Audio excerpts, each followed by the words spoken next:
할렐루야. 우리는 위로가 필요합니다. 세상은 요동하고 소란하고 많은 근심과 두려움 가운데 우리의 시간들은 채워지고 있습니다. 그래서 우리는 위로가 필요한데 오직 예수 안에 그 위로가 충만히 부어지고 나타나는 줄을 믿습니다. 아멘. 하나님이 찬양을 통해서 영광을 받으시고 하늘문을 활짝 여시고 위로와 은혜가 임하며 여러분 머리 위에 가득하게 부어주시기를 간절히 축원합니다. 한 번 더 박수로 영광 올려드립시다. 아멘, 아멘. 미녀와 야수라는 동화를 여러분 아시죠? 유럽의 프랑스 지역의 동화인데 여러분이 아시는 것처럼 디즈니에서 만화 영화를 만들면서 널리 알려진 소개된 이야기이죠. 지금은 아주 흉측한 몰골을 하고 있는 어둠의 성에 야수가 있습니다. 그런데 원래 그는 멋진 궁전에서 잘생긴 얼굴을 하고 행복한 나날을 보내던 시절도 있었어요. 그런데 어느 날 사나운 마녀의 저주를 받게 되고 그래서 온 성은 어둠에 덮이게 되고 그리고 그는 그 아름다운 모습을 다 상실한 채 온몸에 짐승의 털들이 돋아난 괴수로 변했고 뻐드렁니를 노출한 채 그 어둠 속에 웅크린 저주받은 삶을 살게 되어버린 것이죠. 그런데 어느 날 그 성에 아름다운 소녀가 들어오게 됩니다. 그러면서 상황은 완전히 바뀌어지게 되죠. 처음에는 동정이었을지 모르지만 점점 그 아름다운 소녀의 사랑과 관심이 이 야수에게 부어지면서 모든 상황은, 모든 저주와 어둠은 물러가도록 완전히 회복되어지게 된 것이죠.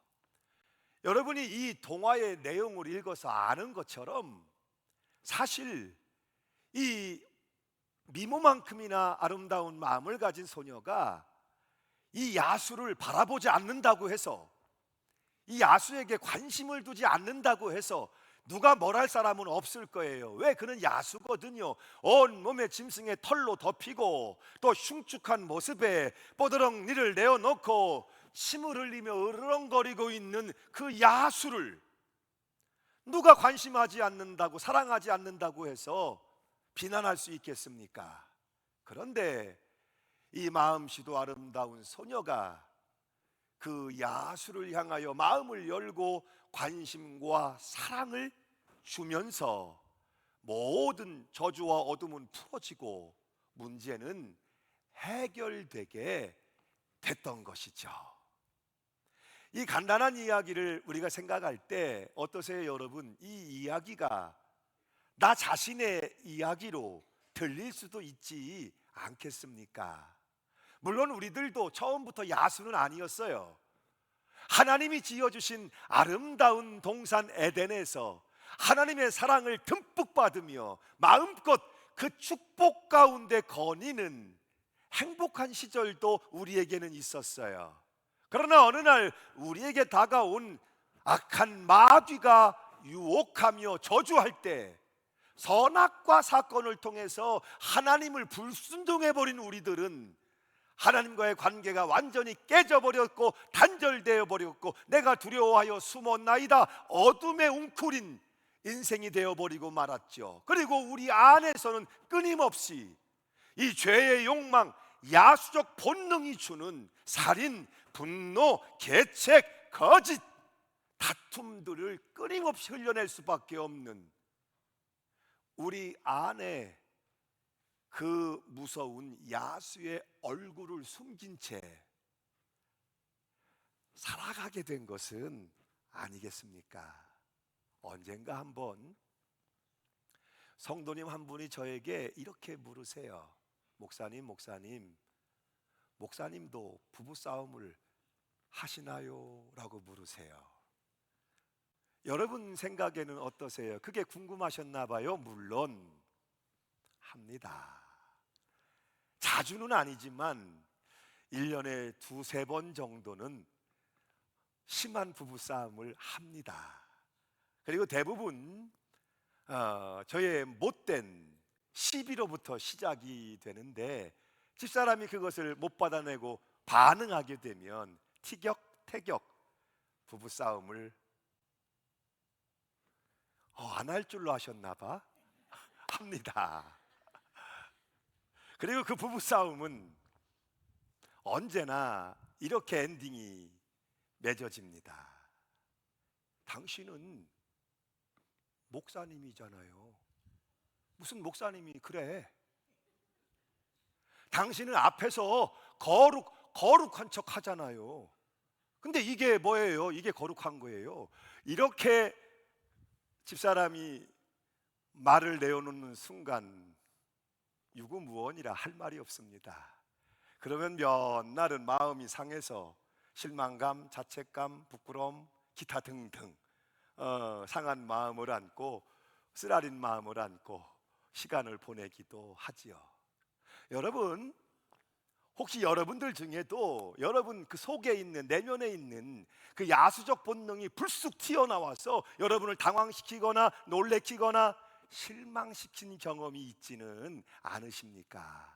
은밀한 가운데, 머릿속에서 은밀한 가운데 상상하며 죄를 짓고 있는 무서운 모습들, 매일같이 내 가슴에서 일어나고 있는 분도, 살인, 미움, 증오, 거짓, 이 무서운 감정들, 그것을 숨긴 채 살아가고 있는 실상이 오늘 저와 여러분의 모습은 아니겠습니까?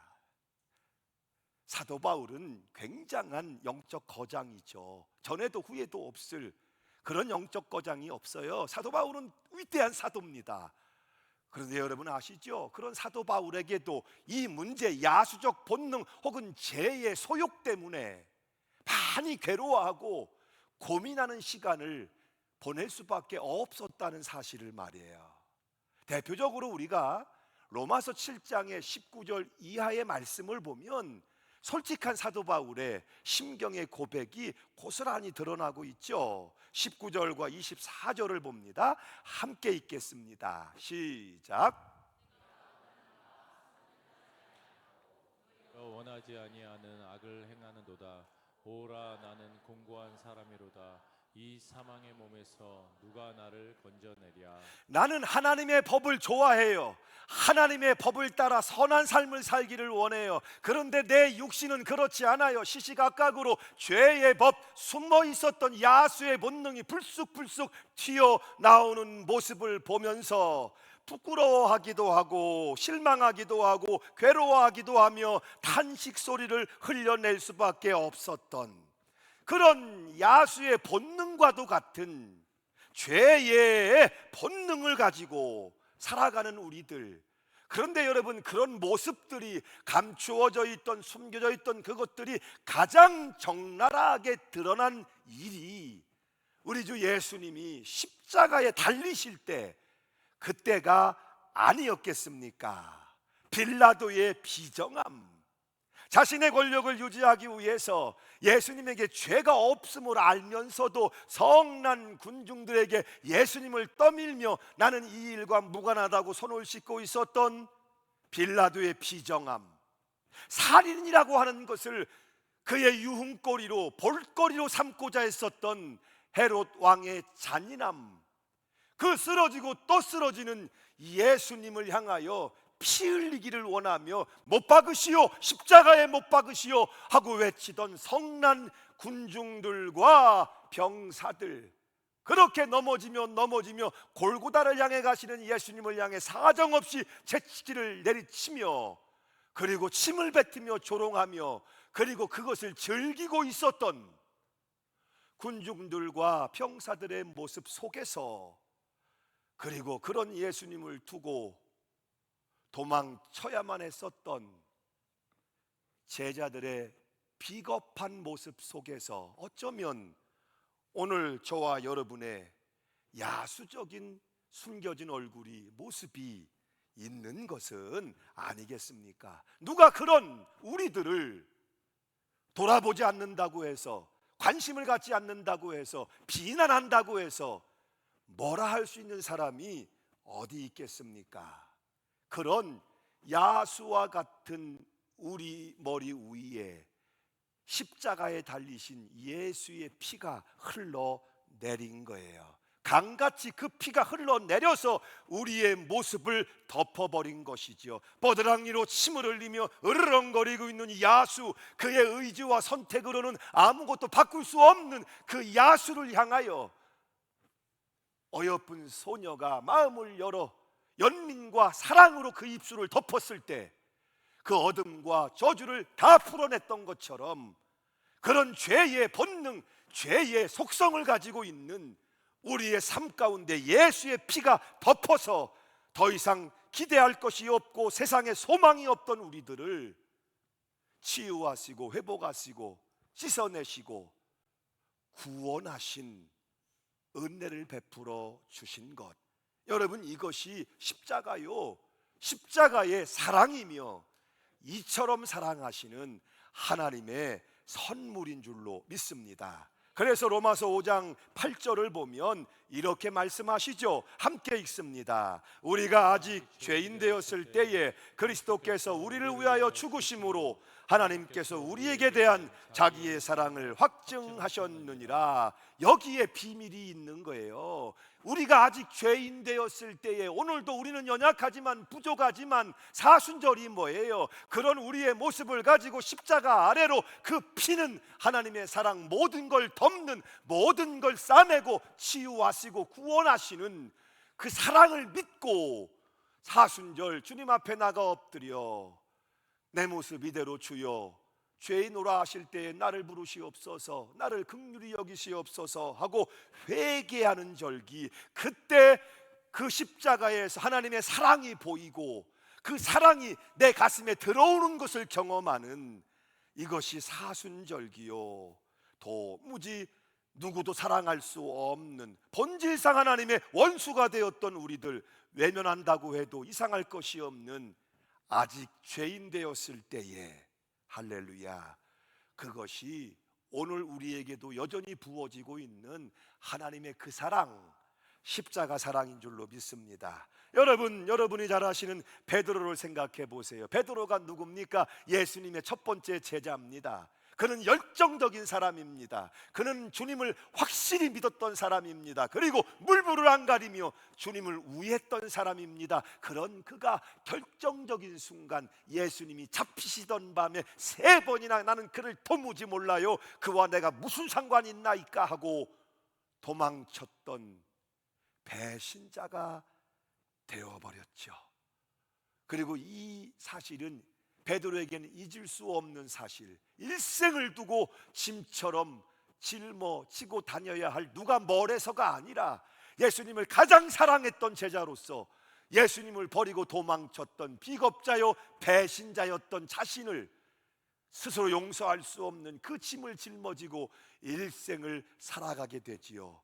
그런데 그 가운데 정말 잊을 수 없는 건 그런 베드로를 예수님이 찾아오시고 예수님이 만나시고 부활하신 주님이 그 사랑을 다시 그에게 확인시켜 주시고 확증시켜 주시니까, 이후로 베드로는 말씀 전하는 사역을 할 때에 그 말씀을 전하지 않고는, 그 사랑을 전하지 않고는 견딜 수가 없어서 십자가 그 사랑, 이처럼 사랑하심을 전할 때마다 그 설교를 듣는 성도들은 마음이 감동하고 영혼이 움직이고 허다한 무리가 주께 돌아오며 회개하는 역사들이 일어날 수 있었다는 것이죠.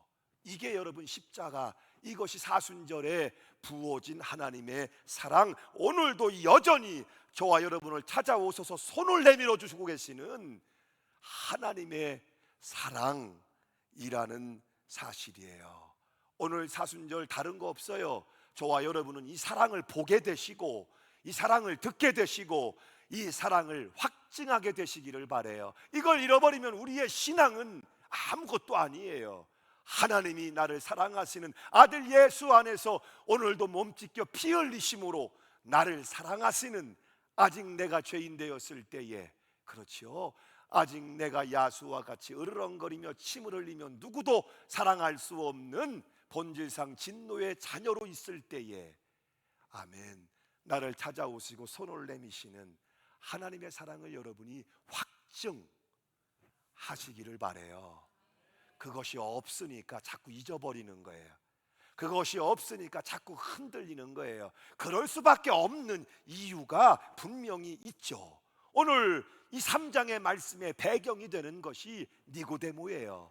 이 니고데모라는 사람이 그의 인생의 고민과 해답을 얻기 위해 예수님을 찾아 나와 답을 구하죠. 그런데 그는 예수님의 이 말씀 앞에서 정말 당황할 수밖에 없었어요. 누구든지 믿는 자는 영생을 얻는다. 여러분 3장의 1절을 보면 이렇게 말씀하죠. 바리새인 중에 니고데모라 하는 사람이 있으니 유대인의 지도자라. 그 말씀 그대로 그는 대단한 유대인입니다. 철저한 유대인입니다. 신앙적으로, 종교적으로, 경건적으로 누구보다도 그는 유대인 신앙에 철저했던 사람입니다. 그 신앙이 뭐예요? 하나님의 말씀, 율법을 지키는 수고와 노력, 그 열정이 신앙이라고 믿고 있었던 사람, 그 부분에 있어서만큼은 자신이 있었던 사람, 실제 사람들에게 인정받고 존중받고 있었던 경건한 유대인. 그런데도 그의 안에서는 근본적인 구원의 문제, 죄사함의 문제, 거듭남의 문제, 영생의 문제가 해결되지 않았어요. 그래서 하늘로부터 오신 예수님을 알아보고 그분에게 내가 답을 구해야 되겠다 하고 찾아왔던 것이죠. 그때 예수님이 그에게 핵심적인 대답을 들려주시죠. 그게 여러분이 잘 아시는 요한복음 3장 16절 말씀이에요. 그런데 그 말씀을 주시기 직전에 특별히 주님이 주고 계시는 말씀이 있지요. 14절로 15절 말씀이에요. 함께 읽겠습니다. 시작. 14절로 15절 말씀 시작. 모세가 광야에서 뱀을 든 것 같이 인자도 돌려야 하리니 이는 그를 믿는 자마다 영생을 얻게 하려 하심이니라. 아멘. 모세가 광야에서 뱀을 든 것 같이 인자도 들려야 하리니 이는 그를 믿는 자마다 영생을 얻게 하려 하심이니라. 민수기 21장에 나오는 사건이지요. 유대인들이 광야를 지나는데 힘들어요. 어려워요. 광야는 광야지요. 바람도 불어오고 하이고 날도 춥고 덥기도 하고 어떤 때는 말이죠, 걸음이 길이 불편하기도 하고, 그래서 불평들이 계속 쏟아져 나오는데 어느 날 그 불평이 원망으로 폭발하기 시작했어요. 우리를 왜 애굽에서 구해내가지고 우리가 왜 여기서 맨날 만나만, 주구장창 만나만 먹어야 되는지 차라리 애굽으로 돌아가는 것이 낫지 아니하냐 하며 불평하고 원망을 쏟아놓기 시작하지요. 하나님을 향한 것이 모세를 향하여 반역을 일으킬 만큼 원망이 쏟아지니까 하나님이, 오래 참으시는 하나님이 그 백성들을 책망하시며 그 백성들에게 진노를 베푸시지요. 그 떼약볕에 달구어진 불뱀들을 부르셔서 여기저기 그 독뱀에 물린 사람들이 신음하며 죽어가는 모습이 연출됩니다. 지도자인 모세, 선한 마음의 모세가 죽어가는 백성들을 보며 하나님 앞에 눈물로 기도합니다. 하나님, 이렇게 하자고 구원하신 게 아니잖아요. 하나님, 차라리 내 생명을 데려가세요. 이들을 살려주시기를 원해요 하고 하나님 앞에 모세가 울며 기도하죠. 그랬더니 하나님께서 모세에게 방법을 주셨어요. 야 모세야, 그러면 이게 뱀 아니냐, 뱀을 상징하는 구리로, 노스로 뱀을 만들어 가지고 다 볼 수 있도록 긴 장대에 매달아 가지고 높이 들어라. 구리뱀을 장대에 매달아 높이 들어 그것을 바라보는 자는 살리라.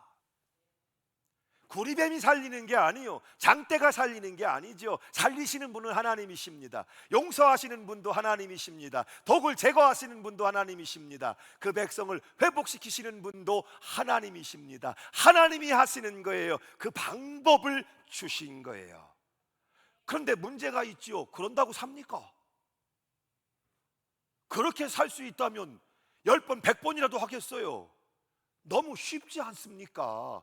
우리가 그래도 뭔가 해야 되지 않을까요? 늘 우리는 이 함정에 빠지는 거예요. 교회 생활하면서 우리가 그래도 뭔가 해야 되지 않는가, 뭔가 열심히 좀 뭔가 눈에 띄게, 뭔가 권사님쯤 되면, 뭔가 좀 집사님쯤 되면 늘 우리는 이 함정에 빠지게 되는 거예요. 그럼 여러분 막대기 들고 뱀 몰아내러 갈까요?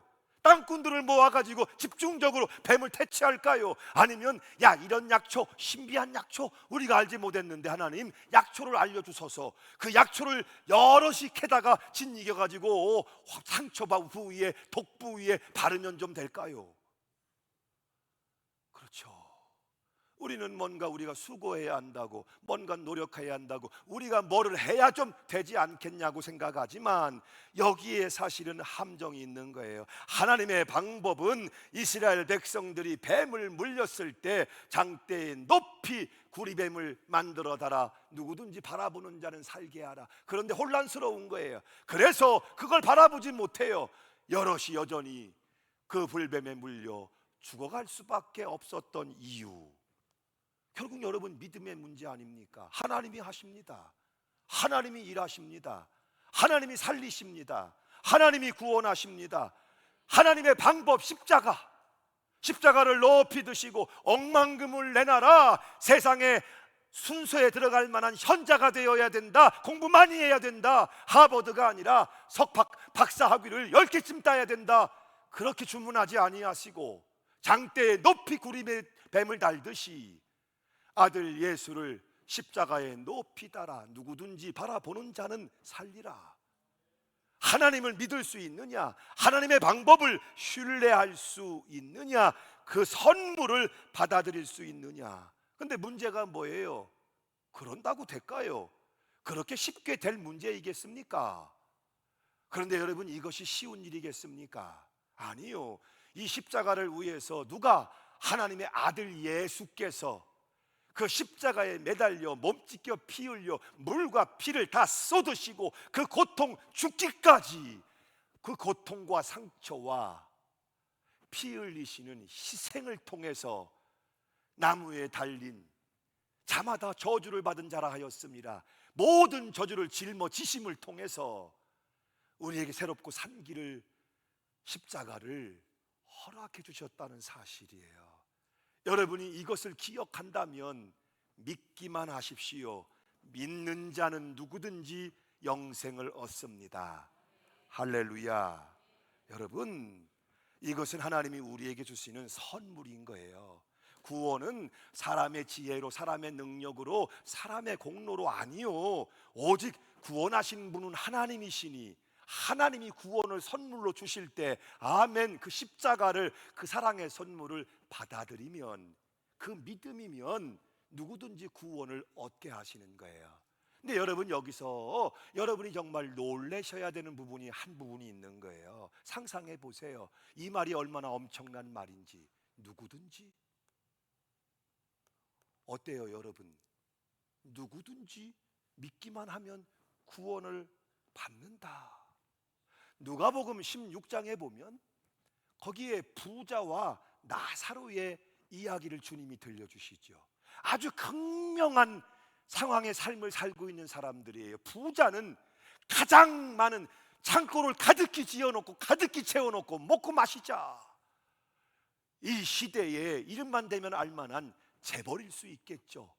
그러나 나사로는 거지입니다. 나사로는 실패한 사람입니다. 그는 노숙자입니다. 그는 개들이 와서 상처를 핥더라. 구걸하지 않으면, 그래서 부잣집에서 뭔가 음식 좀 얻어볼까 하고 배회하고 있는, 누구 하나 가족도 돌본 이도 없는 가장 처량한 신세의 비참한 사람입니다.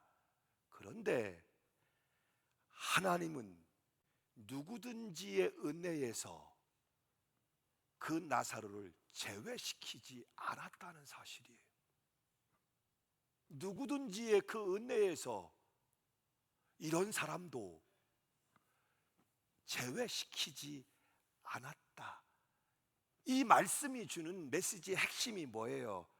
하나님이 우리에게 십자가의 선물을 주시는데, 이 십자가 선물, 누구든지 구원하시는 은혜에서 그 누구도, 어떤 사람도 제외시키지 않았다. 차별하시지 않았다. 우리의 모습이 부자이든지 거지 나사로이든지 건강한 자이든지 병든 자이든지, 아니면 아직 여전히 죄 가운데 있든지, 누구도 어떤 사람도 제외시키지 않고 구원하시며 죄 없다 하시며 자녀를 삼아 주시는 단 한 가지 십자가 예수 그리스도, 그 사랑을 믿는 사람들, 그 사랑의 선물을 받아 드리는 사람들에게 할렐루야.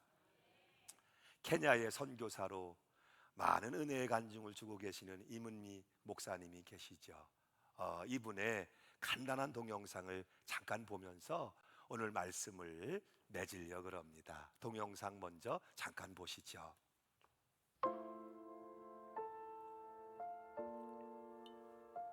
내가 살고 있는 것이 리무르, 티비오, 티밭이에요. 내가 지금 걸어가잖아요. 그러면 아래에서 이 꼬마들이 나를 올려다 봅니다. 우리 교회 주일학교 애들이에요. 그러니까 내가 선교사인지 알아요. 내 이름이 유니스니까 내 이름을 불러요. 아래에서 나를 올려다 보면서 내가 지나가면 이렇게 불러요. 유니스! 목이 터져라. 유니스! 막 이런데 얼마나 내 이름을 부르는지 나한테 아무것도 달라 그런 건 없어요. 그러나 내가 알아요. 얘네들 신발이 없어요. 맨발로 다니거든요. 근데 유네스 할 때 저것들 신발이 없는데 신발 사줘야지, 그 생각이 들어요. 그 다음에 또 유네스 이러면 저 녀석들 밥을 하루에 한 끼 먹는데 밥도 좀 많이 줘야 되는데 빵을 사줄까? 또 유네스 이러면 쟤네들 학교도 없는데 내가 돈 많이 있으면 학교도 지어주면 좋겠다, 이런 생각을 해요. 선한 생각이 계속 나게 있다는 이야기예요. 근데 걔네들이 그 누구도 나한테 유네스 신발 없어요, 신발 사주세요, 아무도 안 그랬어. 그러나 내 이름을 부르는 순간순간 쟤네들 뭐가 필요한데? 이게 무슨 이야기냐 하면, 여러분이 기도할 때 쥐야 이러면은요, 여러분의 마음을 하나님이 왜 모르겠어요. 여러분 필요한 거를 하나님이 아세요. 그리고 하나님이 여러분을 정말 사랑하세요. 안 주고 싶지 왜 안 주고 싶겠어요. 그러나 부르짖어야 말이지.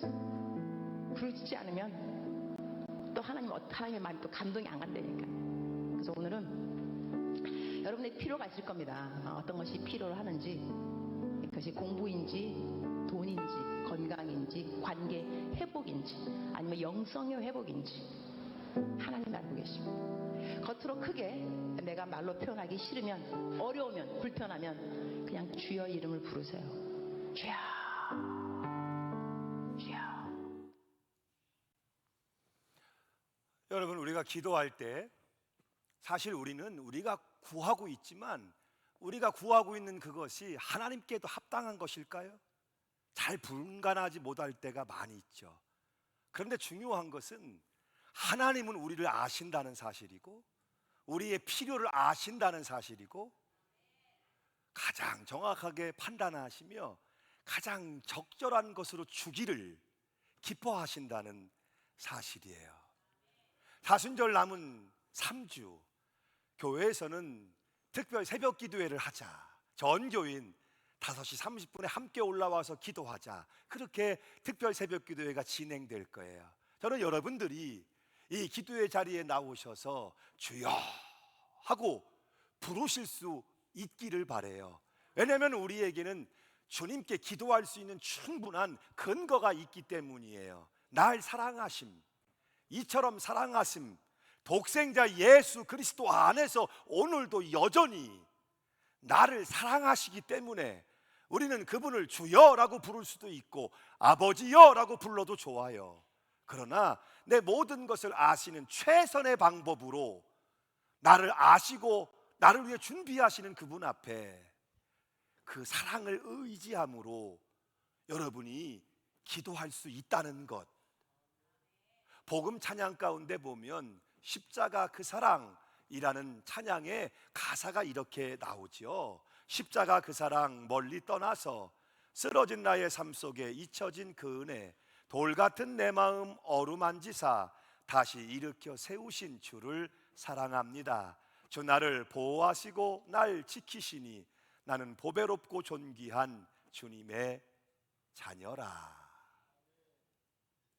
험한 세상, 죄 많은 세상을 살면서 나도 모르게 거칠어지고 억세지고 찢기고 상해지고 돌같이 내 마음이 어느새 굳어져 오지는 않았습니까? 그것을 어루만지시는 분, 그 상처를 싸매시는 분, 얼마든지 치유하시고 회복하셔서 보배롭고 존귀한 하나님의 자녀로 살아가게 하시는 분, 그분의 은혜가 우리에게는 필요하고, 누구든지 예수 안에서, 그 사랑 안에서 예가 되시는 하나님을 부를 때 그분은 충분히 오늘도 그 사랑, 그 은혜를 우리에게 베풀어 주실 테니까. 할렐루야. 근본 사순절에 여러분은 십자가를 바라보게 되시고 그 십자가를 여러분의 입술로 고백하게 되시고, 사순절이 지나기 전에 놀랍게 싸매시고 치유하시고 주님의 자녀된 권세를 누리게 하시는 그 은혜를 회복하여 경험하는 저와 여러분, 믿음의 절기를 살아내는 저와 여러분 한 분 한 분 모두가 되시기를 주 예수 이름으로 축원합니다. 아멘.